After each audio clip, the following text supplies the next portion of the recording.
어이중 혼자 외롭지 않소. 깊은 산속 암제 3명의 조폭이 들이닥쳤습니다.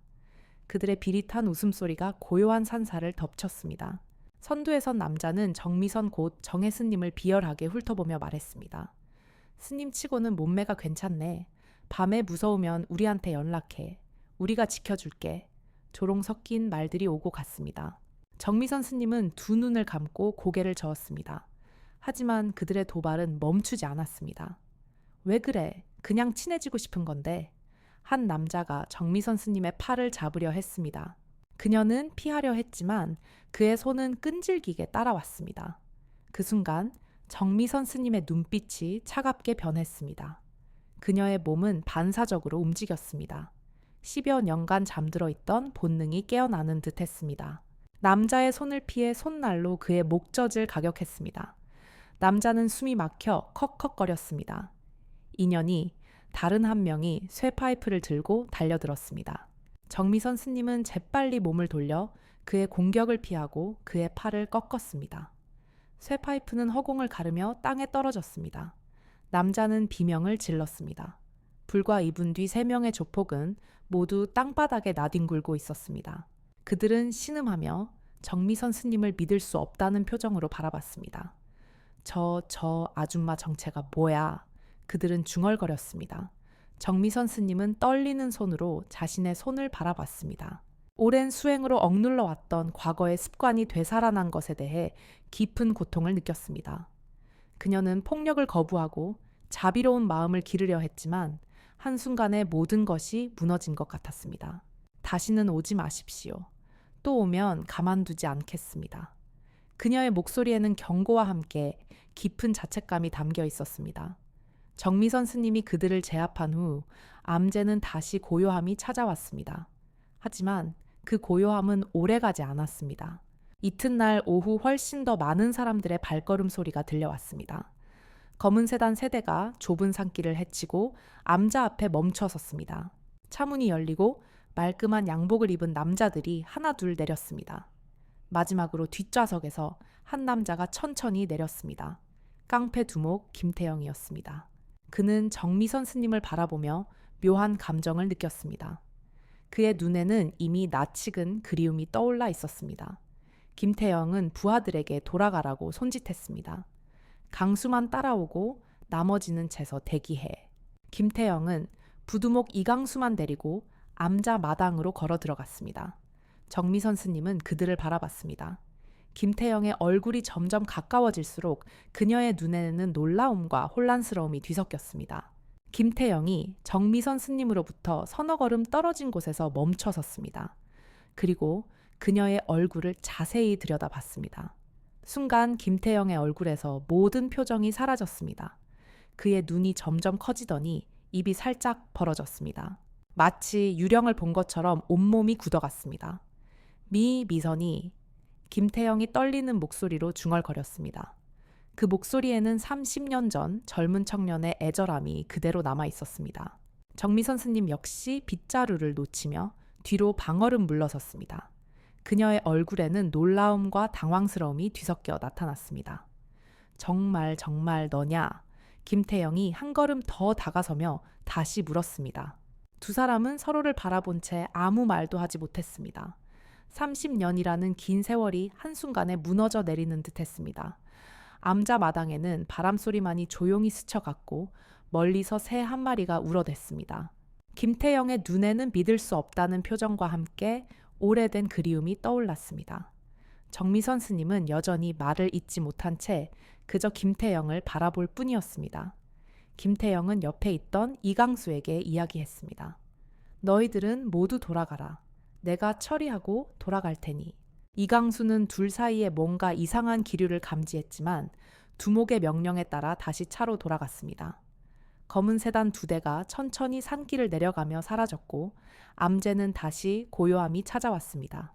김태영과 정미선 두 사람만이 마당에 남아 있었습니다. 김태영은 여전히 정미선 스님을 믿을 수 없다는 표정으로 바라보고 있었고 정미선 스님은 떨어뜨린 빗자루를 주우며 마음을 진정시키려 했습니다. 정말 정미선이 맞지. 김태영이 조심스럽게 한 걸음 더 다가서며 물었습니다. 정미선 스님은 빗자루를 꼭 쥔 채 고개를 들어 김태영을 바라봤습니다. 그녀의 눈에는 복잡한 감정들이 교차하고 있었습니다. 저는 이제 정혜입니다. 정미선 스님이 차분하지만 단호한 목소리로 대답했습니다. 정혜, 그게 무슨... 김태영이 말을 잇지 못하고 머리를 흔들었습니다. 왜 여기에 있어? 왜 스님이 되었어? 김태영이 다급하게 물었습니다. 그의 눈에는 혼란과 당황스러움이 가득했습니다. 정미선 스님은 대답하지 않고 빗자루를 한쪽에 세워두었습니다. 그리고 김태영으로부터 한 걸음 더 떨어져 섰습니다. 당신은 여전히 그 일을 하고 있군요. 정미선 스님이 김태영의 차림새를 훑어보며 말했습니다. 값비싼 양복과 목에 걸린 굵은 금목걸이, 그리고 손등에 희미하게 보이는 문신까지. 김태영이 자신의 옷차림을 내려다보며 씁쓸한 웃음을 지었습니다. 그래, 맞아. 김태영이 고개를 떨구며 말했습니다. 미선아, 아니 정혜. 김태영이 정미선 스님의 법명을 부르려 했지만 어색해서 멈췄습니다. 그냥 미선이라고 부르고 싶어. 너는 내게 여전히 미선이야. 정미선 스님의 눈썹이 미세하게 움직였습니다. 그 이름은 이미 버렸습니다. 저는 정혜입니다. 정미선 스님이 더욱 단호하게 말했습니다. 김태영이 한숨을 깊게 쉬며 주변을 둘러봤습니다. 도대체 무슨 일이 있었던 거야? 넌 군인이었잖아. 그것도 높은 자리까지 올라갔다고 들었는데. 김태영이 간절한 눈빛으로 물었습니다. 정미선 스님은 잠시 침묵했습니다. 그녀의 눈에는 깊은 상처와 아픔이 스쳐갔습니다. 그건 중요하지 않습니다. 이제 저는 다른 사람입니다. 정미선 스님이 시선을 돌리며 말했습니다. 다른 사람이라니, 미선아, 아무리 세월이 흘러도 넌 내가 알던 그 미선이야. 김태영이 목소리에 애절함을 담아 말했습니다. 정미선 스님이 김태영을 똑바로 바라봤습니다. 그녀의 눈에는 차가운 빛이 돌았습니다. 그럼 당신은요, 30년 전 거짓말을 했던 그 사람과 똑같나요? 정미선 스님의 말에 김태영이 움찔했습니다. 30년 전의 기억이 그의 마음을 찔렀습니다. 두 사람 사이에는 30년이라는 긴 세월과 각자가 짊어진 무거운 상처들이 가로놓여 있었습니다. 김태영은 입을 열려다가 다시 다물기를 반복했고, 정미선 스님은 고개를 돌려 멀리 산을 바라봤습니다. 그의 눈에는 30년 전 추억이 떠오르고 있었습니다. 기억나, 우리가 처음 만났던 그 카페?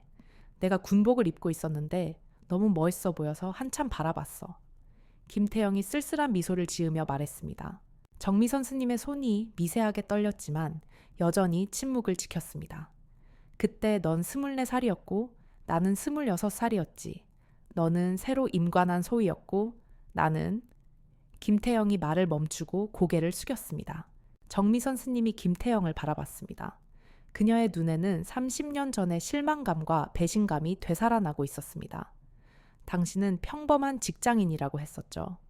정미선 스님이 차가운 목소리로 말했습니다. 김태영이 고개를 끄덕였습니다. 맞아. 거짓말이었어. 나는 이미 조직에 발을 담그고 있었는데 너에게 그런 말을 할 수가 없었어. 와예요. 정미선 스님이 단호하게 물었습니다. 왜 거짓말을 했던 거죠? 김태영이 깊은 한숨을 쉬었습니다. 무서웠어? 네가 떠날까 봐. 김태영이 정미선 스님을 바라보며 말했습니다. 내 옷 너무 깨끗하고 올고 났어. 군인으로서의 신념도 확고했고 그런 내가 내 정체를 알면 떠나갈 걸 알았거든.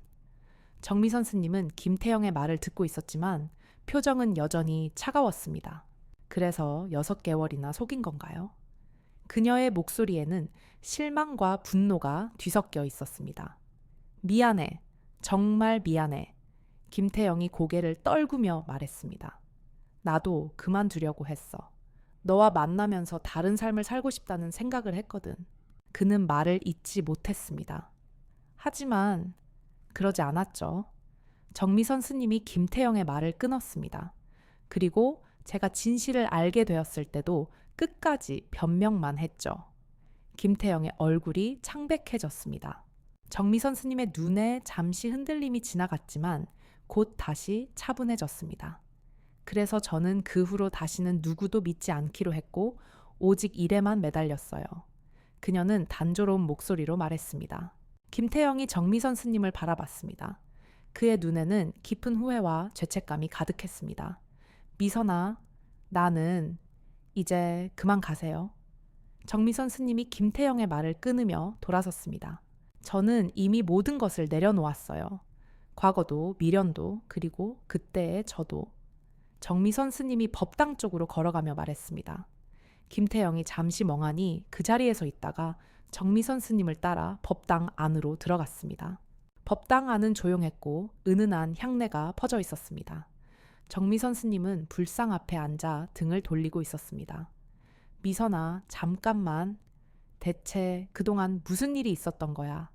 김태영이 조심스럽게 정미선 스님 옆에 앉으며 물었습니다. 왜 하필 스님이 되었어? 내가 꿈꿨던 건 이런 게 아니었잖아. 정미선 스님이 천천히 김태영을 돌아보았습니다. 그녀의 눈에는 30년간 쌓인 깊은 상처와 아픔이 담겨 있었습니다.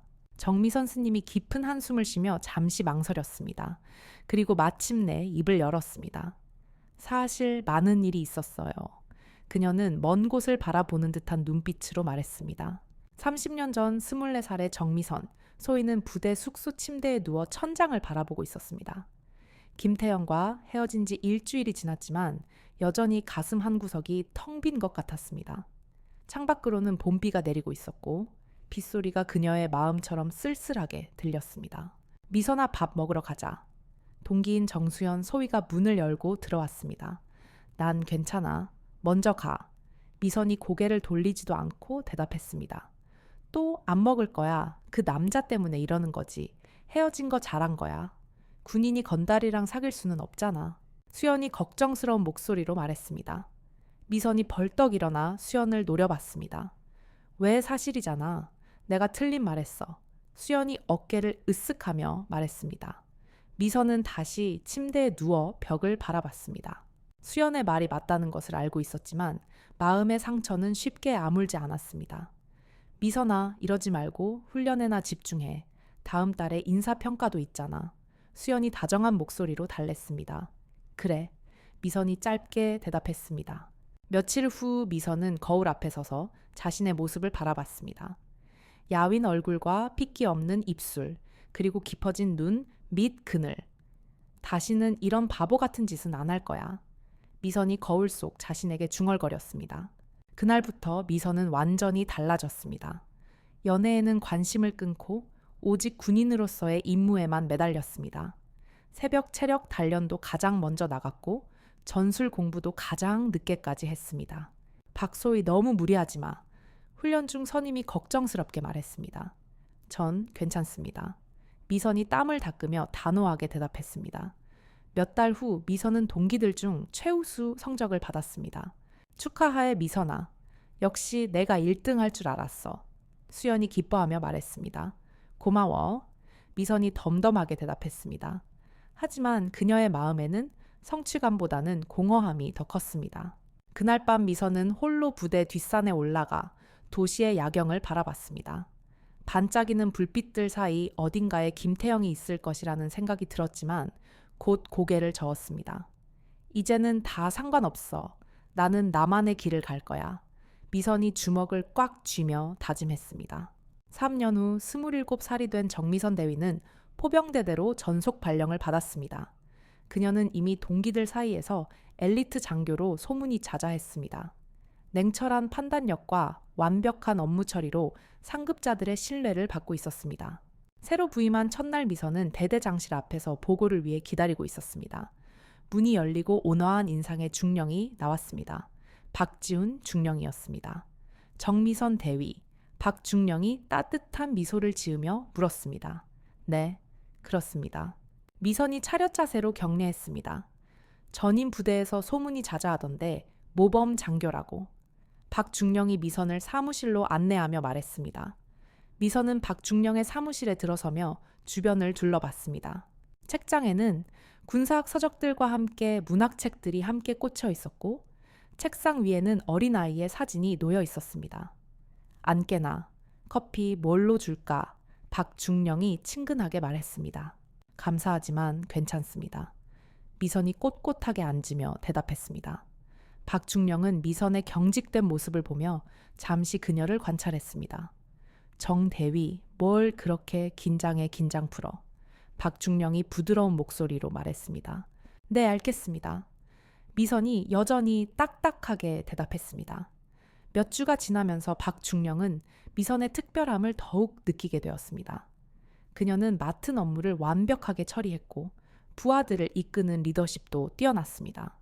하지만 동시에 너무 자신을 몰아붙이는 모습도 눈에 띄었습니다. 어느 늦은 저녁 박중령이 부대를 순찰하다가 작전실에 불이 켜져 있는 것을 발견했습니다.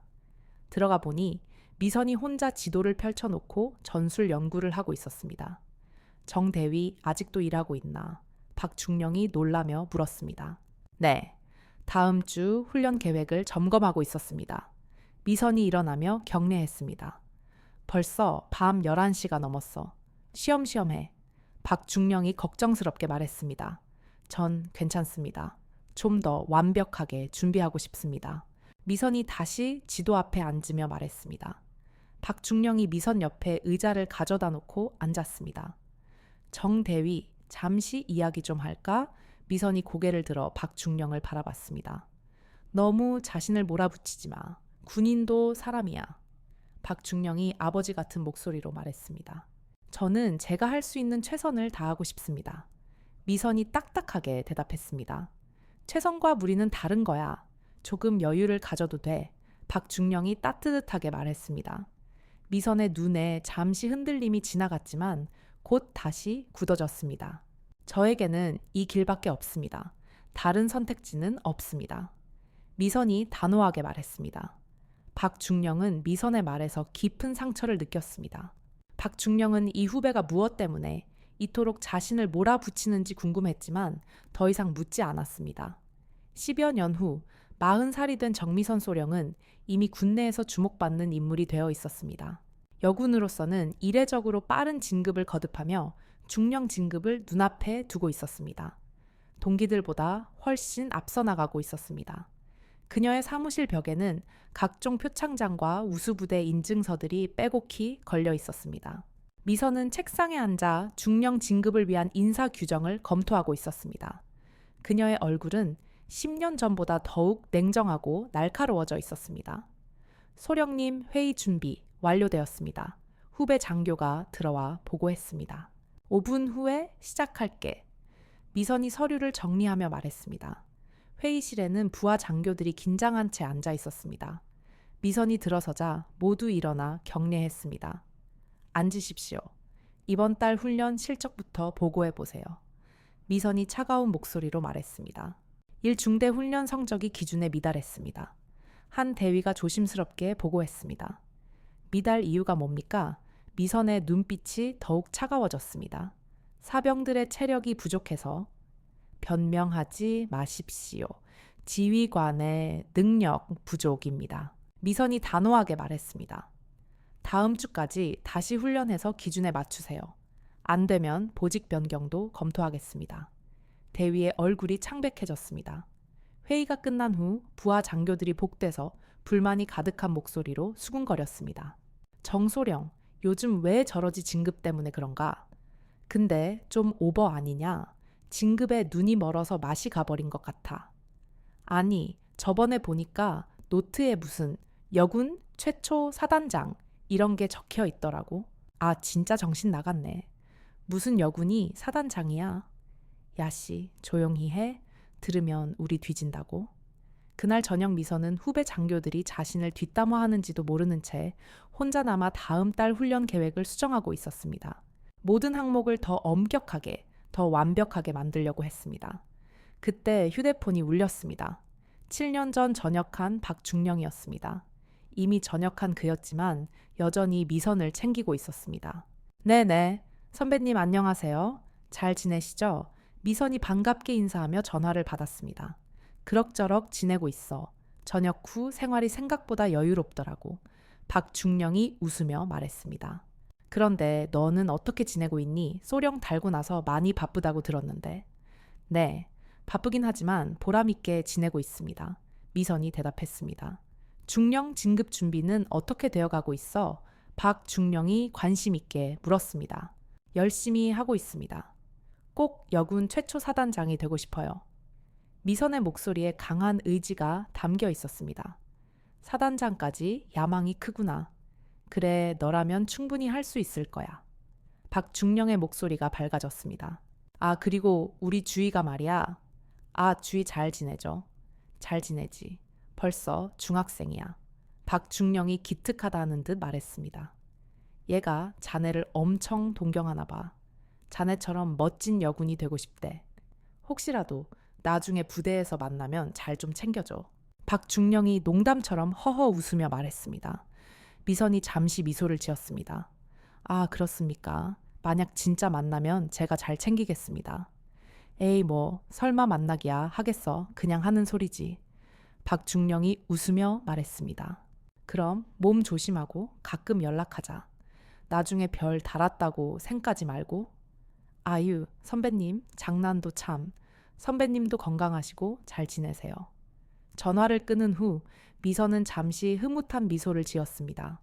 하지만 곧바로 훈련 계획서에 집중했습니다.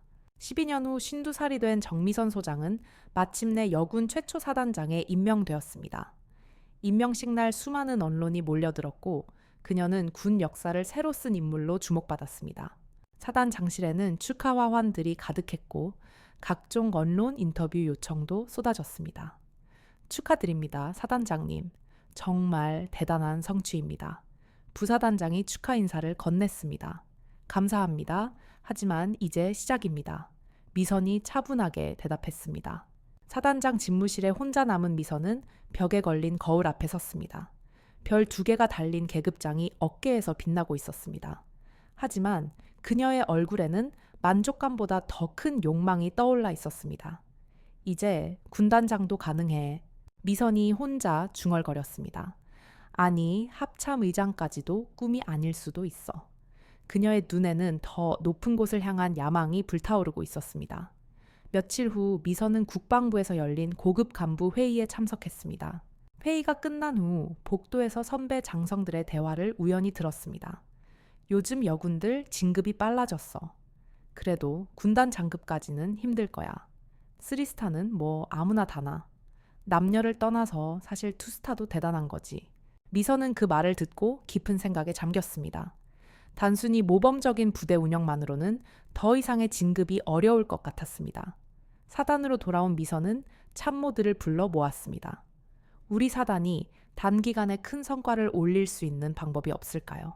미선이 회의실에 앉은 참모들에게 물었습니다. 현재 진행 중인 작전들은 모두 순조롭게 진행되고 있습니다. 작전 참모가 보고했습니다. 순조로운 것으로는 부족합니다. 뭔가 눈에 띄는 성과가 필요해요. 미선이 불만족스럽게 말했습니다. 그렇다면 DMZ 일대 지뢰 매설 지역 정리 작업은 어떨까요? 공병 참모가 조심스럽게 제안했습니다. 미선의 눈이 번뜩였습니다.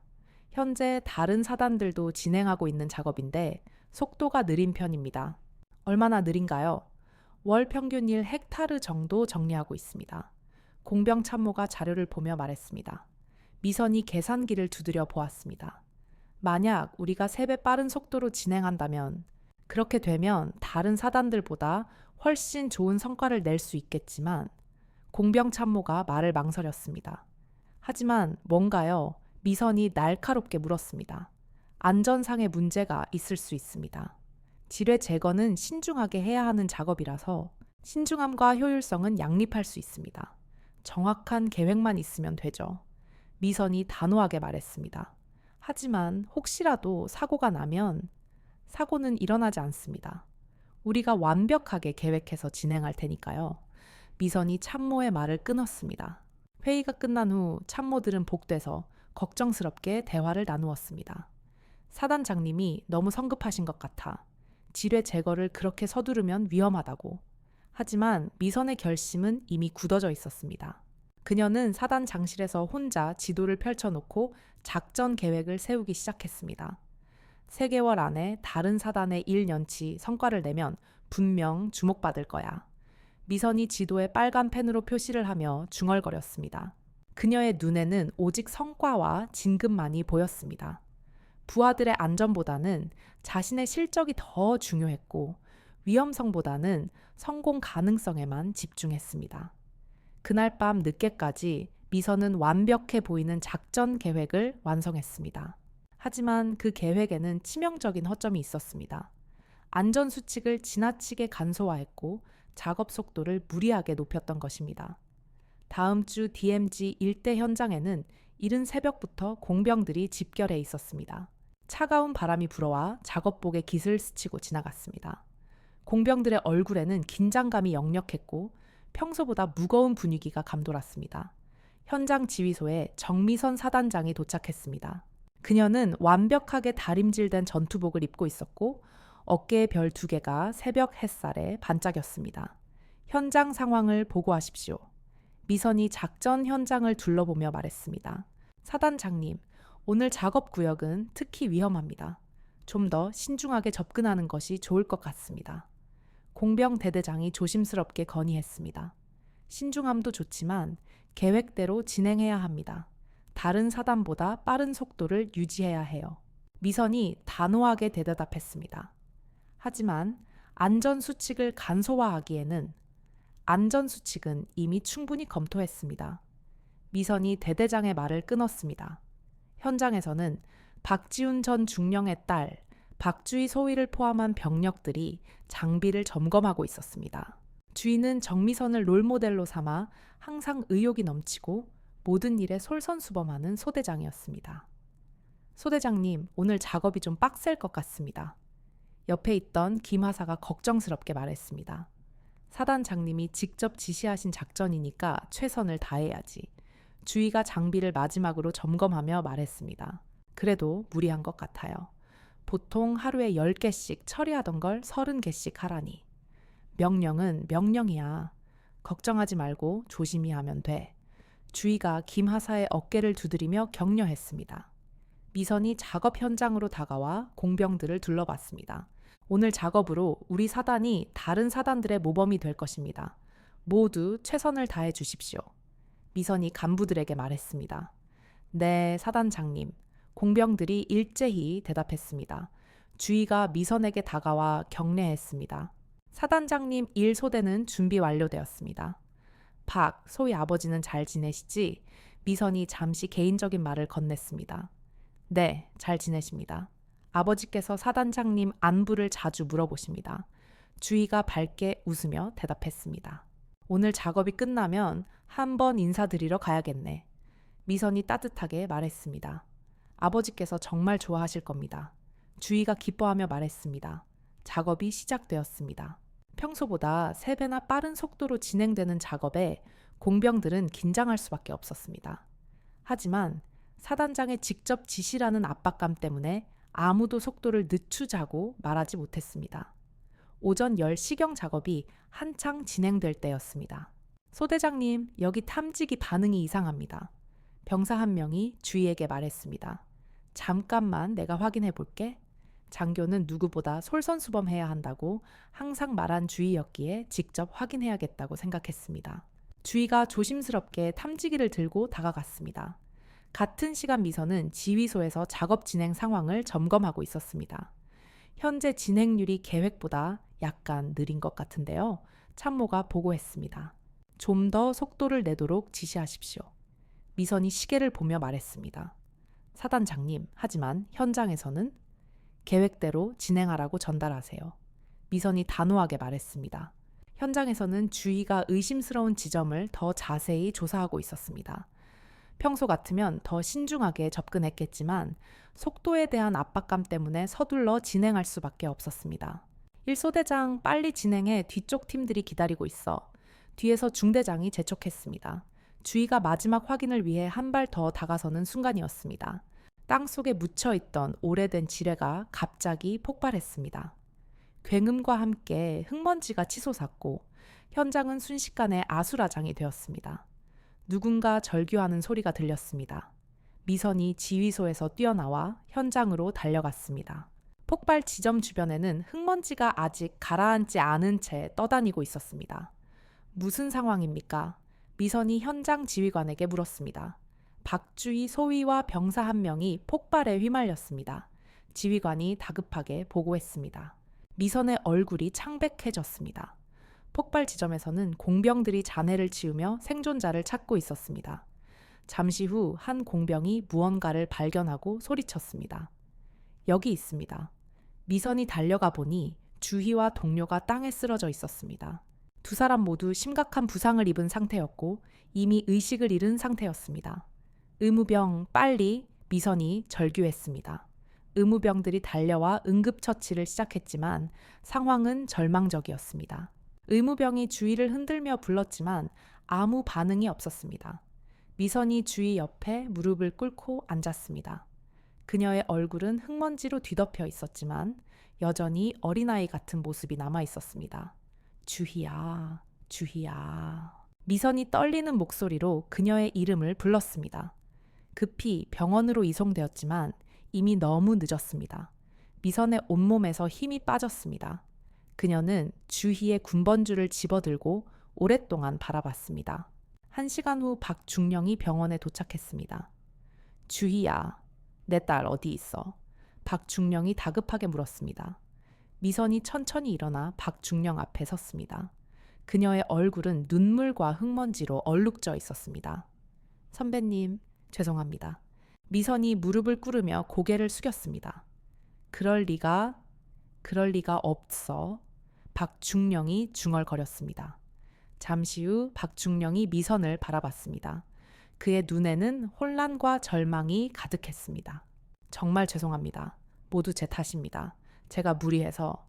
순간 박중령의 얼굴이 붉어지며 분노가 치밀어 올랐습니다. 박중령이 주먹을 꽉 쥐며 물었습니다. 네가 무리해서 생긴 일이라고? 박중령의 목소리가 점점 커졌습니다.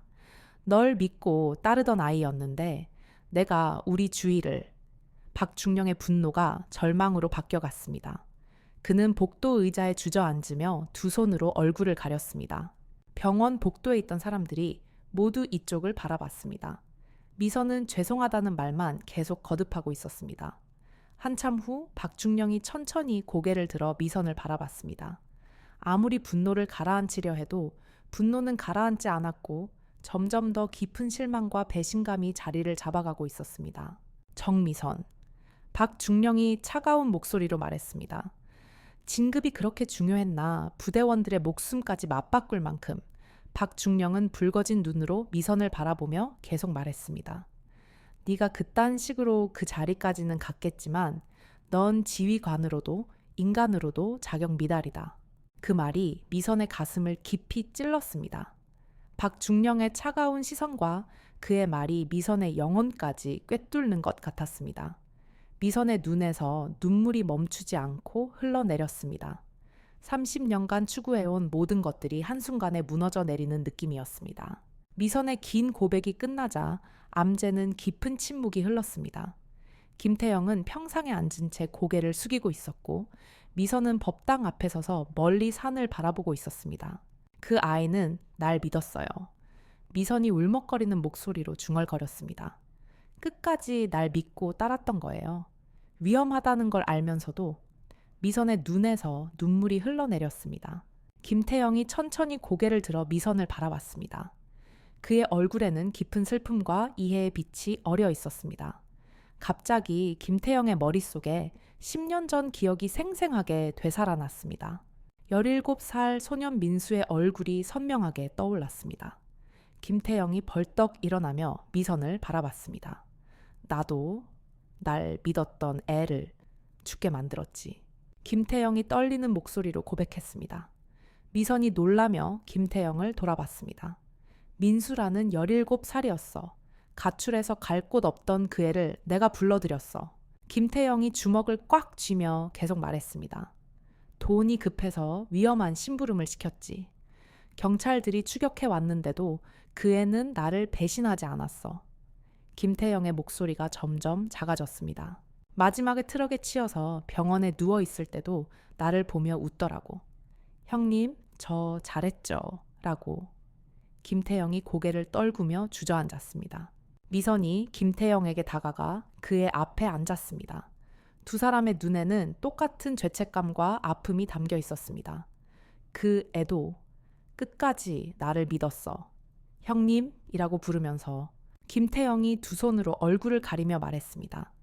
그런데 난 그 뒤로도 뭘 바꾼 게 없었어. 그냥 덮어버렸어. 김태영의 어깨가 격하게 떨렸습니다. 똑같은 일을 계속하면서 살았어. 민수한테 미안하다고 생각하면서도 미선이 조용히 김태영의 이야기를 들었습니다. 그녀는 김태영도 자신과 똑같이 깊은 죄책감에 시달려 왔다는 것을 깨달았습니다. 우리 둘 다 똑같았네요. 미선이 체념한 듯한 목소리로 말했습니다. 김태영이 고개를 들어 미선을 바라봤습니다. 미선아, 너는 그래도 출가라도 했잖아. 참회라도 하고 있고. 아니에요. 저는 그냥 도망친 거예요. 미선이 고개를 저으며 말했습니다. 진정한 참회가 아니라 그냥 숨어 있기만 했어요. 두 사람은 서로를 바라보며 서로의 후회와 죄책감을 이해했습니다. 30년 전 헤어질 때의 분노와 실망은 이제 공통된 아픔 앞에서 작아졌습니다. 석양이 완전히 지고 암자의 어둠이 찾아왔습니다. 미선이 작은 등불을 켜자 마당에 따뜻한 빛이 번졌습니다. 김태영과 미선은 여전히 서로 마주 앉아 있었습니다. 민수 이야기를 한 번도 그 누구에게 해본 적이 없었어. 김태영이 조용히 말했습니다. 조직 사람들한테는 그냥 일하다가 사고 난 거라고만 했지. 김태영의 목소리에는 깊은 후회가 묻어 있었습니다. 저도 마찬가지예요. 주위 이야기는 출가할 때 주지스님께만 했어요. 미선이 대답했습니다. 그 후로는 아무에게도. 김태영이 미선을 바라봤습니다. 그런데 왜 나한테는 말해줬어? 30년 만에 만난 나한테? 미선이 잠시 생각에 잠겼습니다. 모르겠어요. 당신이 물어볼 때 말해야겠다는 생각이 들었어요. 혹시 내가 같은 아픔을 갖고 있다는 걸 알았던 건 아닐까? 김태영이 조심스럽게 물었습니다. 미선이 고개를 끄덕였습니다. 당신 눈에서 똑같은 죄책감을 봤어요. 30년 전에는 몰랐는데 우리가 젊었을 때는 서로의 아픔을 볼 줄 몰랐지. 김태영이 쓸쓸하게 웃으며 말했습니다. 두 사람은 잠시 침묵했습니다. 벌레들의 울음소리가 고요한 밤을 채웠습니다. 김태영이 미선의 손을 바라봤습니다. 미선아, 솔직히 말해줘. 김태영이 진지한 표정으로 말했습니다. 나를 용서할 수 있어. 30년 전의 거짓말을. 미선이 김태영을 오랫동안 바라봤습니다. 그녀의 눈에서는 지난 세월의 모든 감정이 교차하고 있었습니다. 분노, 실망, 슬픔, 그리고 이제는 이해와 연민까지. 그녀는 천천히 고개를 끄덕였습니다. 용서할게요. 그 한마디에 김태영의 얼굴이 환해졌습니다. 30년간 짊어졌던 무거운 짐이 한순간에 사라지는 것 같았습니다. 조직을 정리하고 싶어. 완전히. 김태영이 단호하게 말했습니다. 30년 동안 잘못된 길을 걸어왔어. 이제 그만하고 싶어. 미선의 눈에 흔들림이 지나갔습니다. 하지만 쉽지 않을 거예요. 조직을 나간다는 게 어려울 거야. 하지만 혼자가 아니라면. 김태영이 미선을 간절히 바라봤습니다. 너와 함께라면 할 수 있을 것 같아. 미선이 오랫동안 생각했습니다. 혼자서 10년을 끌어안고 살아온 무거운 짐을 함께 나눌 수 있다는 생각이 들었습니다. 정말로 모든 걸 버릴 수 있어요. 미선이 조심스럽게 물었습니다. 너를 위해서라면. 아니, 우리를 위해서라면 뭐든 할 수 있어. 김태영이 진심을 담아 대답했습니다. 미선이 천천히 고개를 끄덕였습니다. 그럼 함께 해봐요. 김태영의 얼굴에 30년 만에 진짜 미소가 떠올랐습니다. 고마워, 미선아. 두 사람은 서로의 손을 마주 잡았습니다. 차가웠던 손이 점점 따뜻해지는 것을 느꼈습니다. 하늘에는 별들이 하나둘 나타나기 시작했고 멀리서 부엉이가 울어댔습니다. 며칠 후 김태영이 혼자 암자를 찾아왔습니다. 이번에는 화려한 양복 대신 캐주얼한 옷을 입고 있었고 목걸이나 반지 같은 장신구도 모두 벗어놓은 상태였습니다. 그의 얼굴에는 며칠 전보다 훨씬 편안한 표정이 떠올라 있었습니다. 미선은 텃밭에서 배추를 돌보고 있었습니다. 김태영의 발걸음 소리를 듣고 고개를 들어 그를 바라봤습니다. 오셨군요. 미선이 흙을 털어내며 일어났습니다. 많이 달라 보이네요. 조직 사람들한테 내 생각을 전했어. 김태영이 미선 곁에 앉으며 말했습니다. 어떤 반응이었어요? 미선이 관심 있게 물었습니다. 예상했던 것보다 훨씬 심했어. 다들 미쳤다고 하더라고. 김태영이 깊은 한숨을 쉬며 말했습니다. 특히 이강수는 아예 내 말을 들으려고도 하지 않았어. 배신자라고 부르더군. 미선의 표정이 걱정스러워졌습니다. 그럼 순순히 내보내주지 않을 것 같네요. 그래. 조직의 모든 비밀을 알고 있는 사람을 그냥 놔둘 리 없지. 김태영이 주먹을 꽉 쥐며 말했습니다. 두 사람은 암자마당을 함께 걸었습니다. 가을 햇살이 따뜻하게 내리쬐고 있었지만 분위기는 무거웠습니다. 그럼 어떻게 할까요? 미선이 조심스럽게 물었습니다. 김태영이 잠시 망설이다가 대답했습니다. 맞서 싸우는 수밖에 없어. 차라리 경찰을 부르는 건 어떨까요? 미선이 제안했습니다. 김태영이 씁쓸하게 웃었습니다. 경찰을 부르면 두목인 내가 제일 문제가 되겠지. 미선이 고개를 숙였습니다. 그렇겠네요. 하지만 또 폭력을 사용하면 알고 있어. 우리가 다짐했던 것과 어긋나는 일이지. 김태영이 미선의 손을 잡으며 말했습니다. 하지만 어쩔 수 없어. 이번이 정말 마지막이야. 이 일만 끝나면 다시는 폭력을 쓰지 않을 거야. 미선이 김태영을 바라보며 깊은 한숨을 쉬었습니다. 정말 다른 방법은 없을까요? 저들에게 대화는 통하지 않아. 김태영이 단호하게 말했습니다. 미선이 오랫동안 고민했습니다. 그럼 함께해요. 미선이 마침내 결심을 굳히며 말했습니다. 하지만 꼭 필요한 만큼만 해요. 그리고 정말로 이번이 마지막이에요. 김태영이 미선의 손을 꽉 잡았습니다. 고마워, 미선아. 혼자였다면 포기했을 거야. 우린 함께니까 이겨낼 수 있을 거예요. 미선이 김태영을 바라보며 말했습니다. 그때 갑자기 암자 입구에서 찻소리가 들려왔습니다. 김태영의 표정이 긴장으로 굳어졌습니다. 벌써 온 것 같아. 김태영이 미선을 보호하듯 앞으로 나서며 말했습니다. 검은 세단 2대가 암자 앞에 멈춰 섰습니다. 차에서 내린 것은 이강수와 그의 부하 5명이었습니다. 형님, 설마 했는데 정말 여기 계시네요. 이강수가 비웃듯 말하며 다가왔습니다. 강수야, 여기까지 올 필요는 없었을 텐데. 김태영이 차분하게 말했습니다. 진짜로 조직을 버리는 이유가 고작 저 여자 때문이에요. 이강수가 미선을 가리키며 조롱했습니다. 김태영의 눈에 분노가 번뜩였습니다. 강수야, 말은 가려서 해라. 아니 저딴 년 때문에 조직을 버리는 게 누군데. 이강수가 더욱 도발적으로 말했습니다. 김태영이 앞으로 나서며 말했습니다. 강수야, 조직은 내게 물려줄 테니까 그냥 돌아가라. 이강수가 크게 웃었습니다. 형님이 조직의 모든 비밀을 알고 있는데 그냥 나가신다고요? 개소리도 참. 이강수의 표정이 차갑게 변했습니다. 형님도 아시잖아요. 조직을 나가는 방법은 하나밖에 없는 거. 김태영과 미선이 서로를 바라봤습니다. 이제 피할 수 없는 상황이 되었습니다. 이강수가 부하들에게 명령을 내렸습니다. 처리해. 부하들이 차 트렁크에서 강목과 쇠파이프를 꺼내 들었습니다. 한 명은 칼까지 들고 있었습니다. 첫 번째 부하가 강목을 들고 김태영에게 달려들었습니다. 김태영이 옆으로 피하며 부하의 옆구리에 주먹을 날렸습니다. 으악! 부하가 비틀거리며 뒤로 밀려났습니다.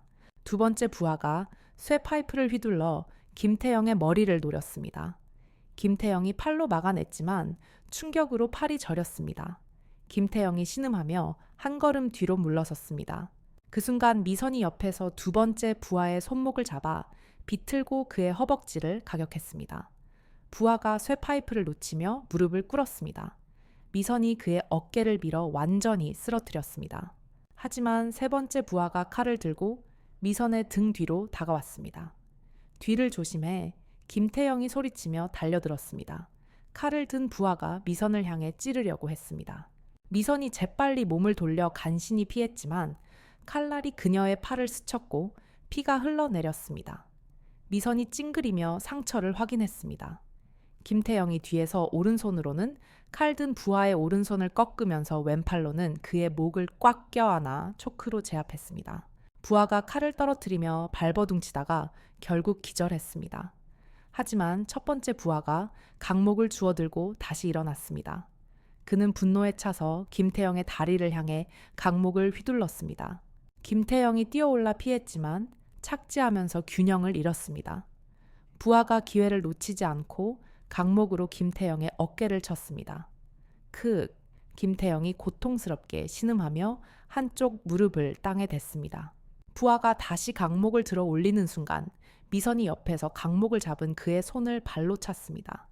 강목이 부하의 손에서 멀리 날아갔습니다. 김태영이 일어나서 부하의 명치에 강한 주먹을 날렸습니다. 부하가 숨을 못 쉬며 앞으로 구부러졌습니다. 미선이 연속으로 그의 목을 손날로 쳤습니다. 부하가 쓰러졌습니다. 이제 슬슬 끝내 드릴게요. 이강수가 여유롭게 웃으며 말했습니다. 그때 2명의 부하가 더 달려들었습니다. 4번째 부하가 쇠파이프를 들고 미선에게 달려들었습니다. 미선이 그의 공격을 피하면서 방역하려 했지만 부하가 쇠파이프로 미선의 다리를 강하게 내리쳤습니다. 미선이 다리를 절며 비틀거렸습니다. 김태영이 재빨리 그 부하에게 달려가 뒤에서 목을 감쌌습니다. 부하와 김태영이 함께 땅에 굴렀습니다. 5번째 부하가 몽둥이를 들고 김태영을 향해 달려들었습니다. 미선이 다친 다리를 끌며 그 부하의 앞을 막아섰습니다. 비켜, 부하가 몽둥이로 미선을 밀쳤습니다. 미선이 뒤로 넘어졌지만 넘어지면서 부하의 발목을 잡아 함께 넘어뜨렸습니다. 김태영이 4번째 부하를 제압한 후 일어나서 5번째 부하에게 달려갔습니다. 넘어졌던 5번째 부하가 일어나려 했지만 김태영의 발차기에 맞아 다시 쓰러졌습니다. 미선아, 괜찮아? 김태영이 거칠게 숨을 쉬며 말했습니다. 미선이 김태영의 도움을 받아 일어났습니다. 둘 다 여러 곳에 상처가 있었지만 심각하지는 않았습니다. 네오만 남았구나, 강수야. 김태영이 이강수를 바라보며 말했습니다. 이강수가 주머니에서 칼을 꺼냈습니다. 형님, 제 손으로 끝내고 싶지는 않았는데 끝까지 가겠다는 거구나. 김태영이 각오를 다지며 말했습니다. 이강수가 칼을 들고 김태영에게 달려들었습니다. 김태영이 옆으로 몸을 틀어 칼을 피하고 이강수의 손목을 잡았습니다. 2 사람이 칼을 사이에 두고 힘겨루기를 했습니다. 이강수가 무릎으로 김태영의 옆구리를 쳤습니다. 김태영이 신음하며 손에 힘이 약해졌습니다. 이강수가 기회를 놓치지 않고 김태영을 밀쳤습니다. 김태영이 뒤로 넘어지며 땅에 굴렀습니다. 이강수가 칼을 들고 쓰러진 김태영에게 달려들었습니다. 그 순간 미선이 떨어져 있던 강목을 집어들고 이강수의 뒤통수를 쳤습니다. 이강수가 비틀거리며 칼을 놓쳤습니다. 김태영이 재빨리 일어나서 이강수의 명치에 주먹을 날렸습니다. 이강수가 숨을 못 쉬며 뒤로 밀려났습니다. 하지만 이강수도 포기하지 않고 김태영에게 달려들었습니다. 2 사람이 주먹을 주고받으며 격렬하게 싸웠습니다. 김태영이 이강수의 턱을 쳤고 이강수도 김태영의 턱을 쳤습니다.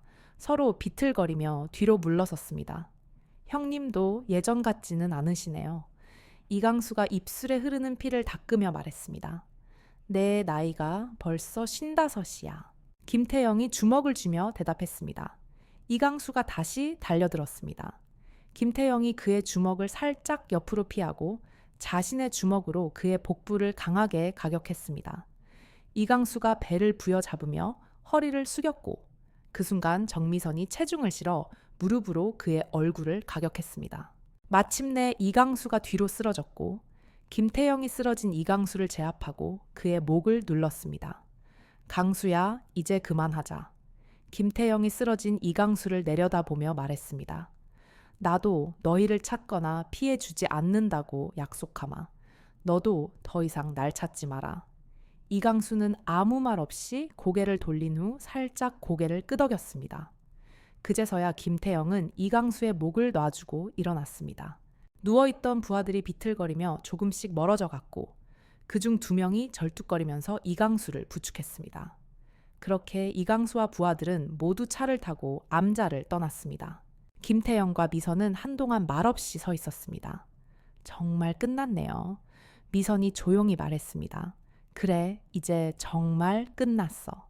김태영이 미선의 손을 잡으며 말했습니다. 우리가 약속했던 대로 이제 진짜 새로운 시작이야. 미선이 김태영을 바라보며 미소를 지었습니다. 2 사람은 서로를 끌어안으며 진정한 자유를 만끽했습니다. 1년 후 충청북도의 한적한 마을에 작은 상담센터가 문을 열었습니다. 새벽 상담센터라는 간판이 소박하게 걸려 있었고 앞마당에는 정성스럽게 가꾼 작은 화단이 있었습니다. 김태영이 센터 앞에서 의자를 정리하고 있었습니다. 1년 전보다 훨씬 편안해 보이는 얼굴이었고 깔끔한 셔츠를 입고 있었습니다. 예전에 화려한 정장과 금목걸이는 완전히 사라져 있었습니다. 오늘은 어떤 사람들이 찾아올까? 김태영이 혼자 중얼거렸습니다. 그때 상담센터 안에서 미선이 나왔습니다. 그녀는 이제 단정한 원피스를 입고 있었고 머리도 조금 기르기 시작했습니다. 벌써 두 분이 예약하셨어요. 미선이 예약 명단을 보며 말했습니다. 정말 그럼 오늘도 바쁘겠네. 김태영이 기뻐하며 대답했습니다. 한 분은 죄책감 때문에 괴로워하신다고 하고 다른 한 분은 가족 문제로 상담을 받고 싶어 하세요. 미선이 김태영에게 서류를 건네주며 말했습니다. 김태영이 서류를 읽으며 고개를 끄덕였습니다. 우리가 도울 수 있을 것 같아요. 미선이 확신에 찬 목소리로 말했습니다. 두 사람은 함께 상담센터 안으로 들어갔습니다. 벽에는 치유와 용서라는 글귀가 걸려 있었고 편안한 소파와 작은 테이블이 놓여 있었습니다. 미선아, 정말 믿어지지 않아. 김태영이 창문 너머로 평화로운 마을 풍경을 바라보며 말했습니다. 1년 전만 해도 상상도 못했던 일이야. 저도 마찬가지예요. 미선이 김태영 옆에 서서 함께 창밖을 바라봤습니다. 이강수와의 일이 정리된 후로 정말 평온해졌죠. 김태영이 고개를 끄덕였습니다. 너와 함께 가능한 일이었어. 오후가 되자 첫 번째 상담자가 찾아왔습니다. 46살의 남성으로 과거의 실수 때문에 괴로워하고 있었습니다. 안녕하세요. 김태영과 미선이 함께 그를 맞이했습니다. 편안하게 앉으세요. 천천히 이야기해 주시면 됩니다. 미선이 따뜻한 목소리로 말했습니다. 상담이 끝난 후 남성의 얼굴에는 조금이나마 평안함이 떠올라 있었습니다. 정말 고맙습니다.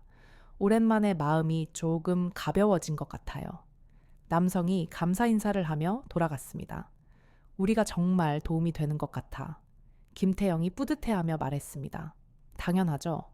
우리도 같은 아픔을 겪었으니까 더 잘 이해할 수 있는 거예요. 미선이 대답했습니다. 저녁이 되자 두 사람은 방에 있는 박주희 소위와 민수의 사진이 있는 액자를 바라보았습니다. 주희야, 민수야. 김태영과 미선이 나란히 액자 앞에 앉았습니다. 우리 잘하고 있지? 김태영이 민수의 사진을 어루만지며 물었습니다. 이제 정말 떳떳한 사람이 되려고 노력하고 있어. 미선도 주희의 사진에 손을 올리며 말했습니다. 주희야, 늦었지만 이제라도 제대로 살아가려고 해. 마치 주희와 민수가 대답하는 것 같았습니다. 그들의 눈에는 더 이상 후회와 절망의 그림자만이 아닌 새로운 희망의 빛이 서려 있었습니다. 김태영과 미선은 집 밖으로 나와 손을 잡고 천천히 마을을 걸었습니다. 석양이 지고 있었고 마을에는 따뜻한 불빛들이 하나둘 켜지기 시작했습니다. 미선아, 행복해? 김태영이 조심스럽게 물었습니다. 네, 정말 행복해요. 미선이 밝은 미소를 지으며 대답했습니다. 당신은 어때요?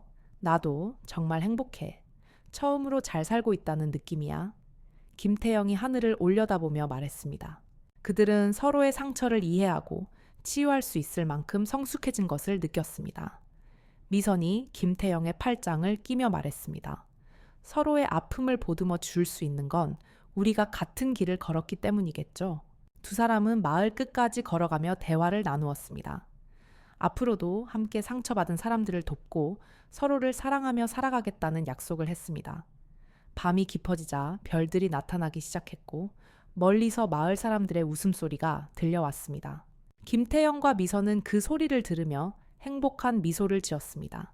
30년 만에 찾은 진정한 사랑과 새로운 인생이 이제 막 시작되고 있었습니다. 다음 날 아침 상담소는 평소처럼 분주했습니다.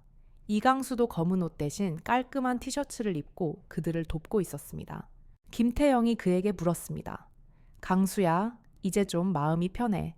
이강수는 고개를 끄덕였습니다. 형님 덕분입니다. 여기 와서 사람들을 도우니 제가 예전에 저지른 짓들이 얼마나 어리석었는지 깨닫게 됩니다. 그의 목소리에는 진심이 담겨 있었습니다. 그때 상담소 문이 열리고 50살 정도의 여성이 들어왔습니다. 그녀의 얼굴에는 깊은 상처가 드리워져 있었고 손은 미세하게 떨리고 있었습니다. 안녕하세요. 혹시 이른 시간이지만 상담이 가능할까요? 그녀는 조심스럽게 물었습니다. 김태영이 미선과 눈을 마주치며 고개를 끄덕였습니다. 네, 어서 오세요. 여기 앉으세요. 편하게 말씀하셔도 됩니다. 미선이 그녀를 따뜻하게 맞이했습니다. 여성은 눈물을 흘리며 자신의 이야기를 털어놓았습니다. 그녀는 한때 잘 나가는 사업가였지만 사업을 위해 저지른 부도덕한 행위들로 인해 모든 것을 잃고 가족마저 떠나보냈다는 사연이었습니다. 특히 자신의 이익을 위해 한때 믿고 따랐던 후배를 파멸로 이끌었다는 죄책감에 시달리고 있었습니다. 미선은 그녀의 이야기를 들으며 자신의 과거를 떠올렸습니다. 주의를 잃었던 그날의 아픔이 다시금 그녀의 가슴을 찔렀습니다. 미선은 여성의 손을 조용히 잡았습니다. 저도 비슷한 경험이 있습니다. 저는 출세를 위해 제 후배를 위험에 빠뜨렸고 결국 그 아이를 잃었습니다. 여성은 놀란 눈으로 미선을 바라봤습니다. 스님도 그런 아픔이 있으셨군요. 미선은 고개를 끄덕였습니다. 하지만 당신처럼 도망치기만 했죠. 그래서 저는 이 자리에서 당신에게 당신의 상처를 들려주고 싶습니다. 김태영은 옆에서 이강수에게 눈짓했습니다. 이강수는 조용히 커피를 타서 그들에게 가져다 주었습니다. 그들의 눈에는 더 이상 폭력의 잔인함이 아닌 서로를 위하는 따뜻함이 서려 있었습니다. 여성은 미선의 진심에 감동한 듯 더욱 솔직하게 자신의 죄를 고백했습니다. 그녀의 이야기는 김태영에게도 큰 울림을 주었습니다.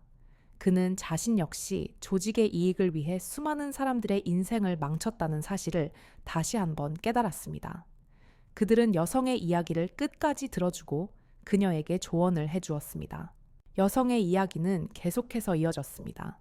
그녀는 자신의 성공을 위해 후배의 약점을 이용했고 그 결과 그 후배는 모든 것을 잃고 극단적인 선택을 했다고 털어놓았습니다. 그 아이의 눈에 제가 얼마나 괴물 같아 보였을까요? 여성은 흐느끼며 말했습니다. 그때 저는 오직 돈과 명예밖에 보이지 않았어요. 그 아이의 눈물을 외면하고 제 성공만을 좇았죠. 미선은 조용히 고개를 떨구었습니다. 여성의 이야기는 그녀에게 마치 거울을 보는 것 같았습니다. 오직 진급만을 위해 주위의 안전을 무시했던 자신의 모습이 생생하게 떠올랐습니다. 김태영도 마찬가지였습니다. 자신의 이익을 위해 어린 민수를 위험한 일에 끌어들였고 결국 그 아이의 삶을 앗아갔던 과거가 그의 심장을 짓눌렀습니다.